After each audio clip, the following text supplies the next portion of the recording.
কি নাম? কি নাম রয়েছে বলুন? আমার নাম বুদ্ধদেব দাস। আচ্ছা, আপনি কোথা থেকে বলছেন?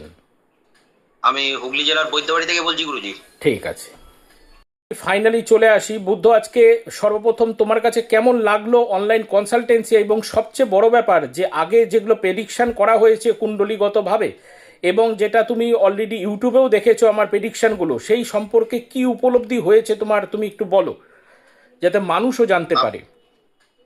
আপনার প্রেডিকশন গুলো আমি প্রতিনিয়ত ফলো করি। সেই প্রেডিকশন অনুযায়ী সাবধানে থাকার চেষ্টা করি এবং সেগুলো করার চেষ্টা করি।